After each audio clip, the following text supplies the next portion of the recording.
سیدنا اکرمہ رضی اللہ تعالیٰ عنہ فرماتے ہیں کہ ایک ملک کا بادشاہ بہت ظالم اور کنجوس تھا، بڑا ظالم بادشاہ، اور ایسا عجیب و غریب کنجوس کہ اس نے اعلان کر دیا کہ میرے ملک میں اگر کسی نے مسکین یا فقیر کو صدقہ کیا تو اس کے کوئی غریب کی مدد نہ کرے، اگر ایسا کوئی کرے گا تو میں اس کے ہاتھ کاٹ دوں گا۔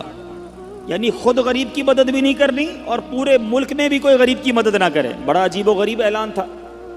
اچھا جناب، اب ایک خاتون تھی، لوگ تو خوف سے ڈر گئے تھے، کوئی صدقہ نہیں دے رہا تھا، کوئی خیرات نہیں دے رہا تھا۔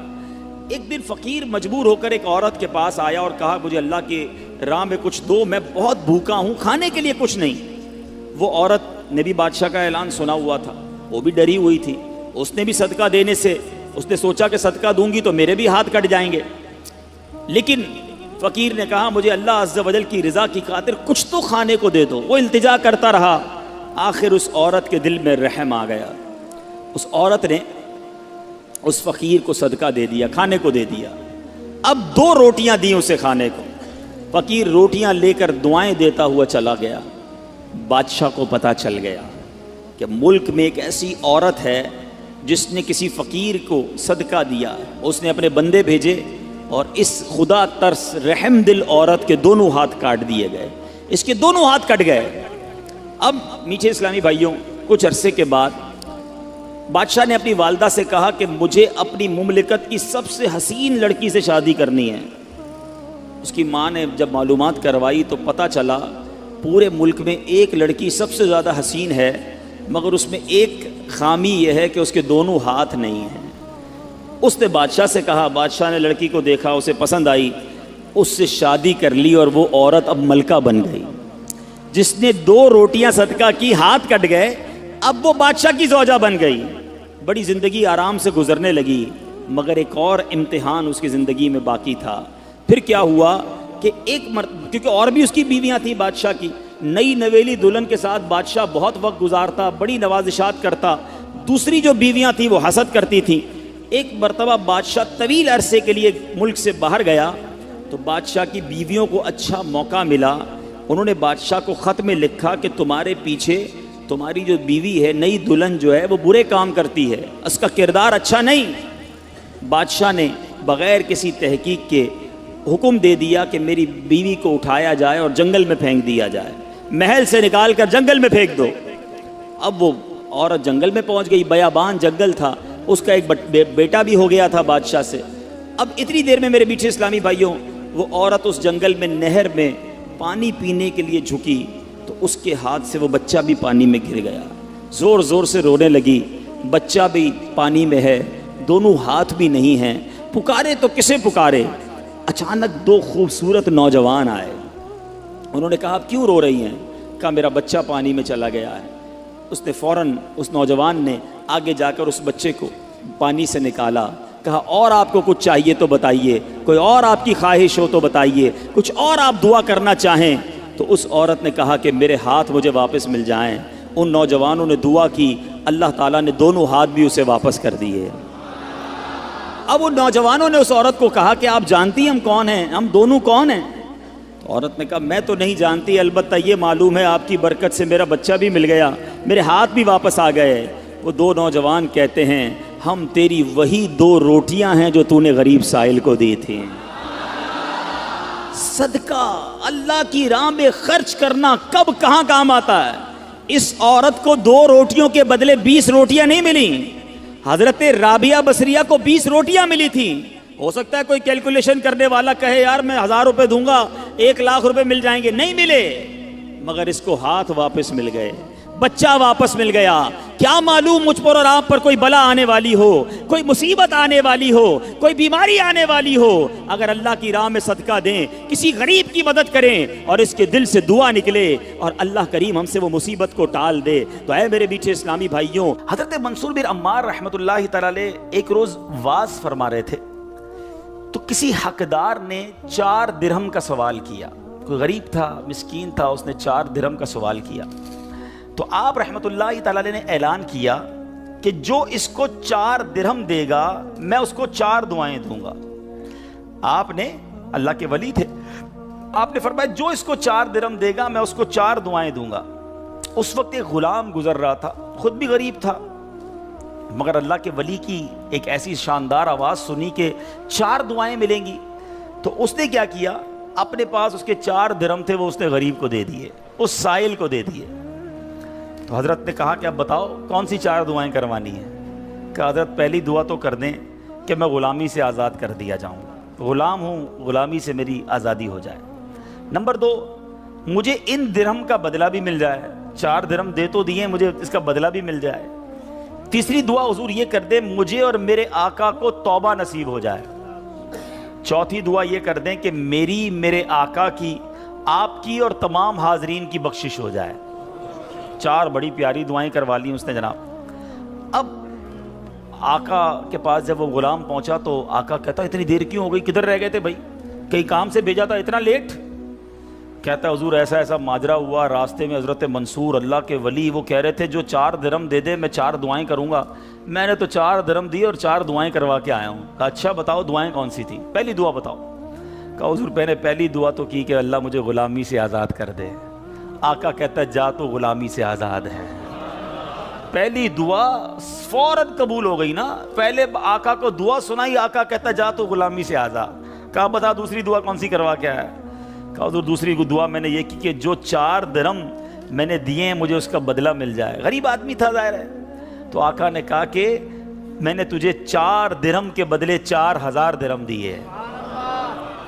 ارے بھائی واہ بھائی، تیسری دعا بتا کون سی کروا کے آیا؟ کہا حضور تیسری دعا میں نے کی کہ مجھے اور میرے آقا کو گناہوں سے توبہ کی توفیق نصیب ہو۔ یہ سنتے ہی آقا واقعی آقا تھا، اس کی زبان پر استغفار جاری ہو گیا، کہنے لگا یا اللہ میں اپنے پچھلے سارے گناہوں سے توبہ کرتا ہوں۔ کہا اب بتا چوتھی دعا کیا کروائی تھی؟ کہا حضور چوتھی دعا یہ تھی کہ آپ کی یعنی میرے آقا کی، میری اور تمام حاضرین اجتماع کی مغفرت ہو جائے۔ یہ سن کر آقا نے کہا 3 باتیں تو میرے اختیار میں تھی، وہ میں نے کر لی، چوتھی میرے ہاتھ میں نہیں ہے، مغفرت کرنا تو اللہ کا کام ہے نا۔ اسی رات آقا نے خواب میں کسی کہنے والے کو سنا کہ جو تمہارے اختیار میں تھا وہ تم نے کر دیا، اور میں ارحم الراحمین ہوں، میں نے تمہیں، تمہارے غلام کو، منصور بن عمار کو اور تمام حاضرین کو بخش دیا ہے۔ کیا بات ہے، کیا بات ہے، سبحان اللہ ہے۔ یہ میرے میٹھے اسلامی بھائیوں، یہ واقعہ جو ہے یہ کتنی زبردست موٹیویشن ہے کہ ہمیں نہیں پتا ہوتا، کسی غریب کی مدد کر کے، کسی محتاج کی مدد کر کے، کسی پریشان حال بندے کی مدد کر کے ہم کبھی کبھی ایسی دعا لے لیتے ہیں کہ ہمیں اندازہ بھی نہیں ہوتا، اور وہ ایسی دعا دے دیتا ہے کہ بگڑی بن جاتی ہے، مشکلیں ٹل جاتی ہیں۔ یہ دعائیں لینے والے بنیے، اللہ کی راہ میں خرچ کریں گے۔ آج واقعی میں صحیح بتا رہا ہوں، تو یہ بعض اوقات ایک کیفیت ہوتی ہے انسان کی کہ جب انسان کسی کی مدد کرتا ہے یا کوئی ایسا کام کرتا ہے جس سے کسی کے دل سے دعا نکلتی ہے، اور یہ تو اللہ کے ولی تھے نا، انہوں نے ہاتھ اٹھا کر یہ 4 دعائیں کی، تو سیکھنے کو یہ ملا کہ بعض اوقات اللہ کی راہ میں خرچ کر کے ہم وہ حاصل کر سکتے ہیں جو برسوں میں حاصل نہیں کر سکتے، وہ نعمتیں، وہ برکتیں حاصل ہو جاتی ہیں، وہ پریشانیاں دور ہو جاتی ہیں۔ کیونکہ روایتوں کا مضمون ہے کہ صدقہ بیماریوں کو ٹالتا ہے، صدقہ برائی کے 70 دروازے کو بند کرتا ہے، صدقہ بلا کو نیچے نہیں اترنے دیتا۔ ایک بڑی بات یاد رکھیے گا، ہمیں نہیں پتا ہوتا، ہم صبح اٹھتے ہیں مثال کے طور پہ اور کوئی بلا آنے والی ہوتی ہے، حدیثوں کا مضمون ہے جب انسان صدقہ دیتا ہے نا تو بلا اوپر سے اترتی ہے، صدقہ جا کے اسے روک لیتا ہے، انٹرسیپٹ کرتا ہے، اور یہ لڑائی جاری رہتی ہے، صدقہ بندے پر بلا اترنے نہیں دیتا۔ اب بعض اوقات کیا ہوتا ہے، کئی لوگ ہوں گے جو بیانات بھی سنتے ہیں، کتابوں میں بھی پڑھتے ہیں کہ اللہ کی راہ میں 1 خرچ کرو 10 ملتا ہے۔ اب وہ ہو سکتا ہے مسجد میں ڈبے میں 100 روپے ڈالیں اور شام دکان پہ انتظار کر رہے ہوں کہ ابھی تک 1000 روپے بنے نہیں ہیں۔ مولانا صاحب نے تو کہا تھا 1 کا 10 ہو جائے گا، کسی فقیر کو 10 روپے دیے انتظار کر رہے ہیں، 100 روپے کہاں ہے بھائی، ملٹی پلائی بائی 10 ہو کے ملنا چاہیے تھا۔ تو ہم صرف مالی فائدہ سوچ رہے ہیں۔ میں آپ سے پوچھنا چاہتا ہوں، آپ نے اللہ کی راہ میں خرچ کیا 1000 روپے، 10,000 روپے یا 1 لاکھ روپے، اور اب آپ منتظر ہیں کہ ملٹی پلائی ہو جائے، لیکن کیا معلوم آپ کے گھر میں آگ لگنے والی تھی، کیا معلوم آپ کا روڈ پر ایکسیڈنٹ ہونے والا تھا، کیا معلوم آپ کا بچہ جو باہر کھیل رہا تھا اس پر کوئی خطرناک بلا آنے والی تھی، مگر آپ نے جو صدقہ دیا اس سے وہ بلا ٹال دی گئی۔ مجھے بتاؤ وہ 1000 کا 10,000 ہونا اچھا تھا یا ہم پر اتنی بڑی بلا کا ٹلنا اچھا تھا؟ تو ہمیشہ اللہ کی راہ میں صدقہ دیجئے، آپ یقین کریں آپ خوشحال ہو جائیں گے، آپ کی مشکلیں آسان ہوں گی، مگر دوبارہ وہی بات کروں گا کہ نیت اچھی ہو۔ صدقہ دیتے وقت، خرچ کرتے وقت، کسی کی مدد کرتے وقت احسان نہ جتانا۔ یاد نہیں تجھے تیرے بچے کی شادی میں نے کرائی تھی؟ بھول تو نہیں گیا قرضہ میں نے دیا تھا؟ ہاں تو ریڈی لگاتا تھا، میں نے تجھے جناب دکان کا کرایہ دیا تھا۔ یہ احسان جتا کر تو صدقہ ضائع ہو جائے گا۔ یا ایھا الذین آمنوا لا تبطلوا صدقاتکم بالمن والاذی، اے ایمان والو اپنے صدقے ضائع نہ کرو احسان جتا کر، تکلیف پہنچا کر۔ تو کچھ لوگ صدقہ دیتے بھی ہیں، مدد کرتے بھی ہیں، پھر ساری زندگی جتا رہے ہوتے ہیں، تو یہ بربادی ہے، یہ نہ کریں۔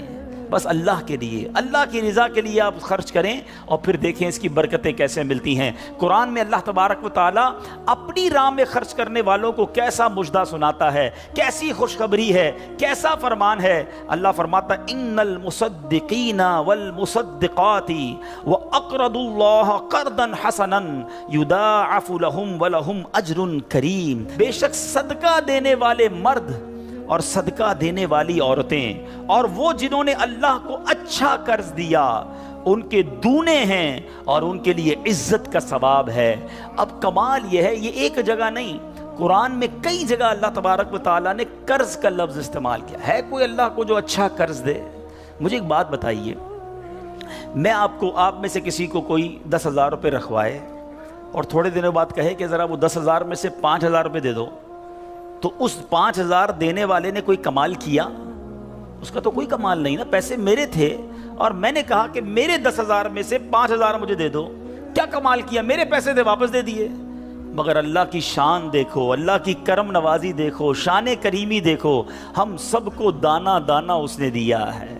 ہم تو پیدا ہوئے تھے، کپڑے بھی جسم پر نہیں تھے، کھانے کو اس نے دیا، پہننے کو اس نے دیا، گھر اس نے دیا، مال اس نے دیا، سب اس نے دیا، مگر جب اس کی راہ میں خرچ کرنے کی باری آتی ہے تو کہتا ہے، فرماتا ہے قرآن میں، ہے کوئی جو اللہ کو اچھا قرض دے؟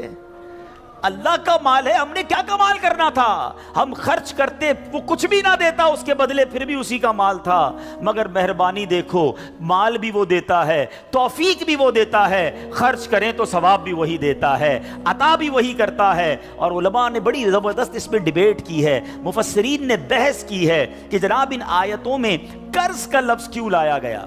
اللہ اکبر ہے۔ فرمایا جب آپ اور میں، دنیا میں بندہ کسی کو قرضہ دیتا ہے نا، تو امید ہوتی ہے یہ قرضہ واپس ملے گا۔ اگر امید نہ ہو تو پھر یہ قرض نہیں ہے، پھر تو تحفہ ہو جائے گا نا۔ آپ کسی کو تحفہ دے دیں تو آپ کو پتہ یہ واپس نہیں آئے گا، لیکن قرضہ دیتے وقت آپ طے کرتے ہیں کتنے دنوں میں دو گے، کب دو گے، کیسے لوٹاؤ گے، تھوڑی بندہ معلومات بھی کرتا ہے، یار قرضہ دے رہا ہوں، واپس ملے گا نہیں ملے گا۔